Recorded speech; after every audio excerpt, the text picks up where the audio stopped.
ትራምፕ የአሜሪካ ወታደሮች የተገደሉት ኢራን የኒውክሌር የጦር መሳሪያ እንዳይኖራት ስለሚያምኑ ነው በማለት ከመናገርም በተጨማሪ የሟች ቤተሰቦችም እኔን ይደግፉኛል በማለት ከተናገሩ በኋላ የሟች ቤተሰቦች ወጥተው እንዲህ አይነት ድጋፍ የለንም፣ ልጆቻችን በመገደላቸው አዝነናል ሲሉ ለመገናኛ ብዙሃን ተናግረዋል። ጉዳዩ እጅግ በጣም አሳሳቢ በመሆኑ ትራምፕ ለወታደሮቻቸው ግድ የለሽ የሆኑ ፕሬዝዳንት በማለት ሲኤንኤን ሰፊ ትንታኔ ጽፎባቸዋል። በተያያዘ ዜና በርከት ያሉ አሜሪካውያንን ያስደነገጠ ዜና አሶሲኤትድ ፕሬስ የዜናው ወኪል ይዞ ወጥቷል። ይኸውም የተጎዱ አሜሪካውያን ወታደሮች ቁጥር 100 ደርሷል በማለት የአሜሪካ መከላከያ ሚኒስቴር ትላንትና ቢናገርም አሶሺየትድ ፕሬስ ግን ዛሬ ባወጣው ሌሊቱን ባስነበበው ሰበር መረጃ የተጎዱ የአሜሪካ ወታደሮች ቁጥር ከ500 በላይ መሆኑን በማለት በመግለጹ በርካታ አሜሪካውያንን አስደንግጧል።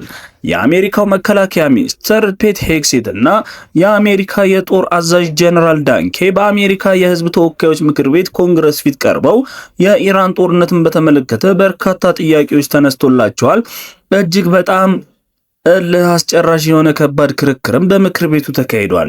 እንዲሁም ጥቃቶች ቀጥለዋል። አሜሪካ በኢራን ውስጥ ዋና ከተማዋ ቴሄራንን ጨምሮ በርካታ ቦታዎች ላይ ውድመት ያስከተለ ጥቃት ስታደርስ፣ በተመሳሳይ ኢራንም ኩዌትን ጨምሮ በጆርዳን፣ በባህሬን ከባድ ጥቃቶችን ሰንዝራለች። በሌላ በኩል የተገደሉ የአሜሪካ ወታደሮችን አስመልክቶ የአሜሪካው ፕሬዝዳንት ዶናልድ ጄ ትራምፕ ያወጡት መግለጫ እጅግ በጣም አስደንጋጭ ሆኗል። ገና ከዚህም በላይ ሊሞት ይችላል፣ መሞት ብዙ የሚገርም ነገር አይደለም የሚልና የሞት ወታደሮችን የሚያቃልል አይነት መግለጫ ሰጥተዋል የተባሉት ትራምፕ በከፍተኛ ሁኔታ እየተብጠለጠሉ ይገኛሉ። ሰላም በእናንተ ላይ ይስፈን።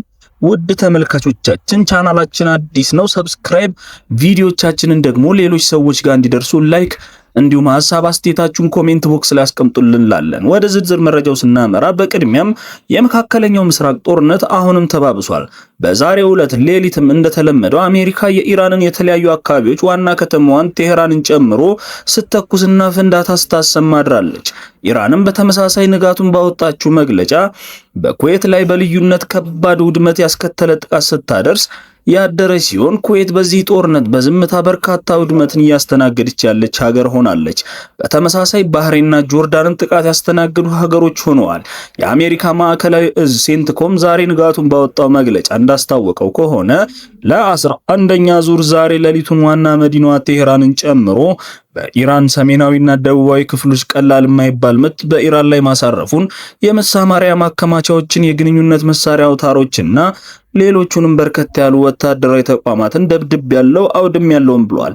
ኢራንም በተመሳሳይ በኩዌት ውስጥ የሚገኙ የአየር መከታተያ ራዳሮችን፣ የመሳሪያ ማከማቻዎችና የወታደሮች መኖሪያዎችን መደብደቧን አመልክታለች። ይህ በዚህ እንዳለ የኢራን ጦርነት በአሜሪካ ኮንግረስ ውስጥ ከፍተኛ የሆነ ውጥረት ፈጥሮ ነው ያደረው።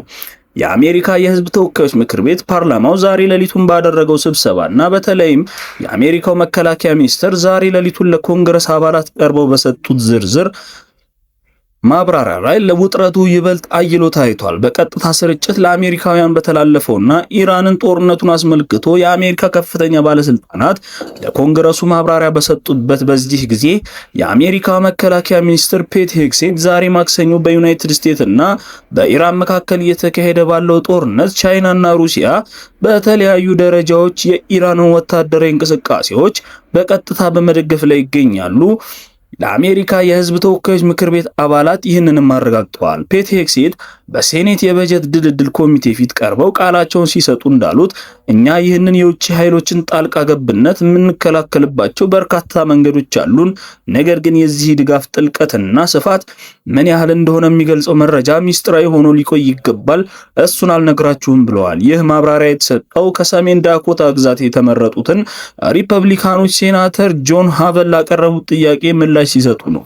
ሄግሴት ሲያብራሩ ነገር ግን ሁለቱም ሀገራት ማለትም ቻይናና ሩሲያ በተለያዩ ደረጃዎች ኢራን አሁን እያደረገች ያለውን አንዳንድ ወታደራዊ እንቅስቃሴዎች እንድታከናውን የሚያስችላትን ድጋፍ እየሰጧት ነው ሲሉም ተናግረዋል። ይህንን ጉዳይ አስመልክቶ ዓለም አቀፉ የዜና ተቋም ሲኤንኤን ባሳለፈው አፕሪል ወር የመከላከያ የስለላ መረጃዎችን በቅርበት የሚያውቁ ሚስጥራዊ ምንጮችን ጠቅሶ እንደዘገበው ቻይና አዳዲስና እጅግ ዘመናዊ የሆኑ የአየር መከላከያ ስርዓቶችን ለኢራን ለማድረስ ዝግጅት እያደረሰች መሆኗን አጋልጦ ዘግቦ ነበር። በተለይም ሲኤንኤን በፈረንጆቹ ማርች ወር ደግሞ የምዕራባውያንን የስለላ ባለስልጣናት ዋቢ በማድረግ ባወጣው ሌላ ዘገባ ደግሞ ሩሲያን የዩክሬን ጦርነትን ካገኘችው የላቀ ሰው አልባ አውሮፕላን ወይም ድሮን ውጊያ ስልት ልምድ በመነሳት ኢራን በመካከለኛው ምስራቅ የሚገኙ የአሜሪካና የባህረ ሰላጤ ሀገራትን ኢላማ እንድታደርግ የላቀ የድሮን ታክቲክ ድጋፍና ማረጋገጫ ካርታዎችን እየሰጠች መሆኑ ተገልጾ ነበር። በዚሁ የሴኔት የዛሬ ሌሊት ችሎት ላይ ታዲያ ሴኔተር ሆቨን በተመሳሳይ ጥያቄ ማለትም ቻይናና ሩሲያ በጦርነት ኢራንን እየረዱ ነው ወይስ ይህንን እናንተ እንዴት አረጋግጣችሁ በሚል በአሜሪካ የጦር አዛዦች ምክር ቤት ሊቀመንበር ለሆኑት ጀነራል ዳንኬን ጥያቄ ያቀርብላቸው። ጀነራሉ ይህንን ጉዳይ እጅግ በጣም ስስና አሁን በአደባባይ አሁን በቀጥታ ስርጭት የሚወራ ባለመሆኑ ባልተሰጠ ወይም ሚስጥራዊ ባልሆነ መድረክ ላይ ምላሽ መስጠት አልፈልግም፣ ይህ ወታደራዊ ሚስጥር ነው ሲሉ ከጥያቄው ራሳቸውን ገሸሽ አድርገዋል። የፕሬዝዳንት ዶናልድ ጄ ትራምፕ አስተዳደር ለኢራን ጦርነት ተጨማሪ በቢሊዮን የሚቆጠሩ ዶላሮች የገንዘብ ድጋፍ ከኮንግረሱ እንዲፈቀድላት ያቀረበው ጥያቄ የዲሞክራቲክ ፓርቲ አባላት በከፍተኛ ቁጣና በብርቱ ተቃውሞ አስተናግዷል። ዲሞክራቶች በዋናነት የሚያነሱት መከራከሪያ ይህ ጦርነት የብሔራዊ ደህንነት ግዴታ ሳይሆን የፕሬዝዳንት ትራምፕ በራሳቸው ፍላጎት በግዴለሽነት የገቡበት ጦርነት ነው በሚል ተከልክሏል። የፓርቲው አባላት የመከላከያ ሚኒስትሩ ፔት ሄግሴትም በብርቱ የሞገቷቸው ሲሆን አስተዳደሩ ስለ ወታደራዊ ዘመቻ የሚያቀርበው ሪፖርት ትክክለኛ ያልሆነና ፕሬዝዳንቱ በየጊዜው አንዴ ኢራን ለመነችኝ፣ አንድ ጊዜ ደግሞ ስምምነቱ ተበጥሷል የሚሉ ረብ የለሽና ጠዋት ተነግረው ማታ የማይደገሙ የሚመስሉ መግለጫዎችን ይሰጣሉ። አሁን ደግሞ እንዴት ተጨማሪ የጦር በጀት ትጠይቃላችሁ ሲሉ ሚኒስትሩን አፋጧቸዋል። ሌሎች የዲሞክራቲክ ፓርቲ ሴናተሮችም ይህ በቢሊዮን የሚቆጠር ዶላር በውጭ ሀገር ያውም ለማይመለከተን ጦርነት ላይ ከሚባክን ይልቅ አሜሪካውያን በሀገር ውስጥ ለሚገጥሟቸው የኑሮ አፋጣኝ ጫናዎች ቅድሚያ ለሚሰጣቸው ጉዳዮች ማለትም ለህፃናት እንክብካቤ፣ ለጤና ጥበቃና ለቤተሰብ የኃይል ፍጆታ ድጋፍ ወጪዎች ድጎማ ቢውል የተሻለ ነው ሲል ሞግተዋል። እነዚህ በሴኔቱ የተንጸባረቁት የፖለቲካ ክርክሮች በአሜሪካ ህዝብ ዘንድ በጦርነቱ ላይ እያደገ የመጣውን ከፍተኛ ብስጭት የሚያንጸባርቁ መሆናቸውን መገናኛ ብዙሃን ጽፈዋል።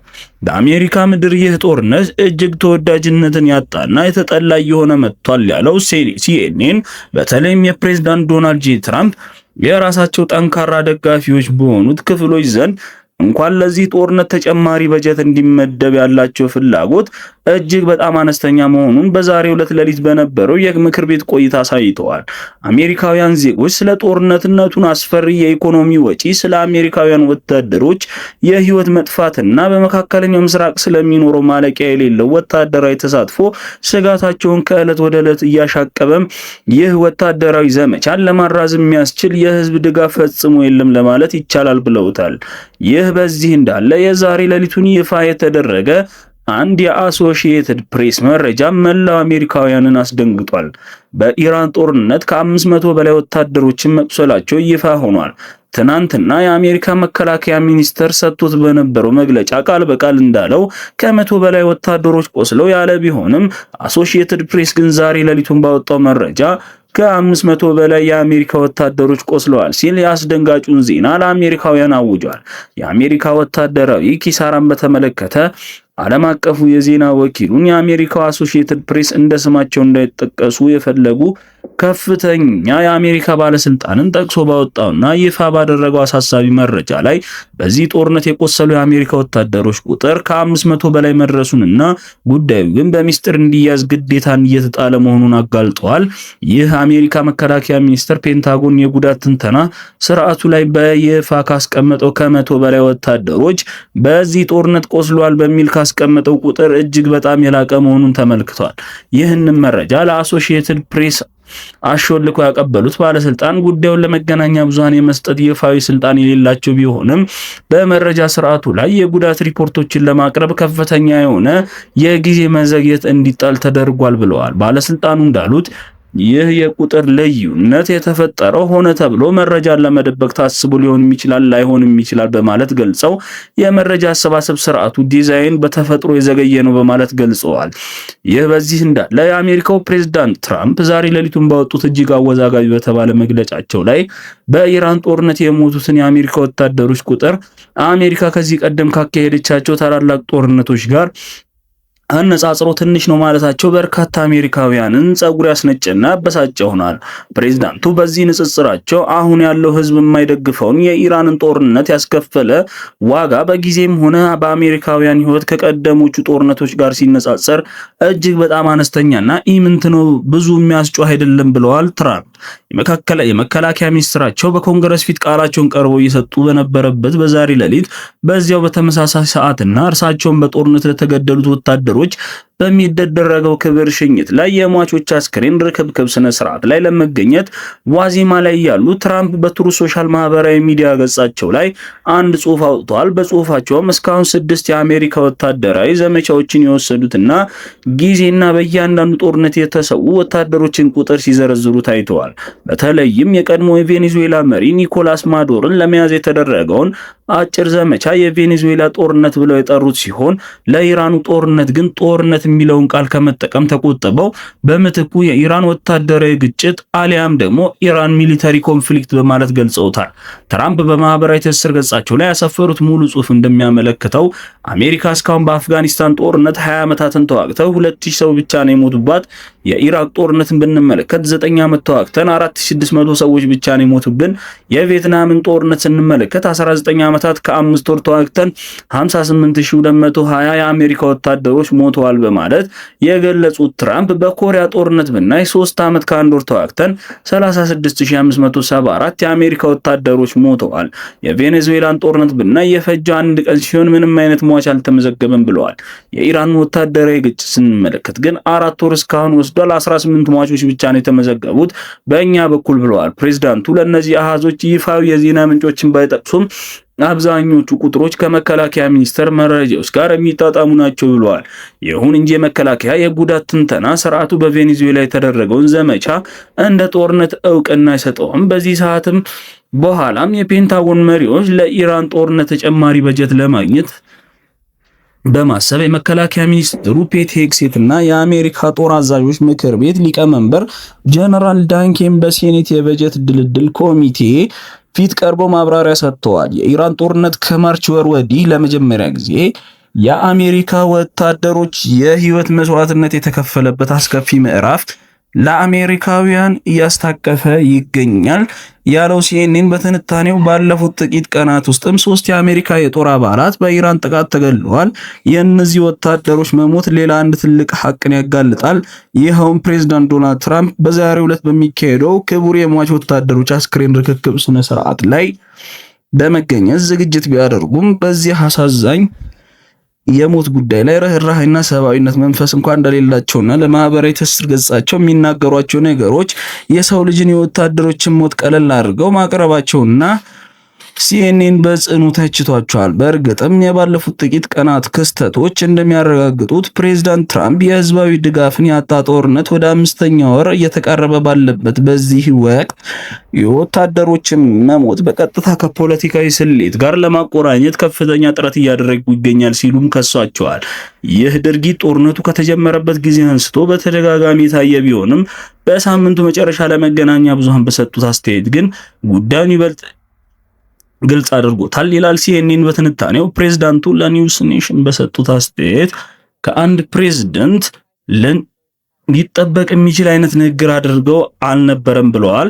የወታደሮችን መሞት እጅግ በጣም አሳዛኝ ክስተት ነው ካሉ በኋላ የመስዋዕትነት ግን ለሀገራቸው የተሰጠ አገልግሎት ነው፣ ብዙ አይገርምም ብለዋል። በመቀጠልም ኢራን የኒውክሌር ጦር መሳሪያ እንዲኖራት ፈጽሞ አንፈቅድም የሚለውን የጦርነቱ ዋና ግብ ነው በማለት በድጋሚ አንስተውታል። ነገር ግን ኒውዮርክ ፖስት በተሰኘው የአሜሪካ መገናኛ ብዙሃን ላይ በሰጡት ሌላ አስተያየት ላይ መንገዳቸውን ሙሉ በሙሉ ስተው ታይተዋል። ፕሬዝዳንቱ ሞቱን እፍረት በማለት ከጠሩት በኋላ ስለ ወታደሮቻቸው መሞት ሲናገሩ እነሱ ይህንን ያደረጉት ኢራን የኒውክሌር ጦር መሳሪያ እንዲኖራት ስለማይፈልጉ ነው።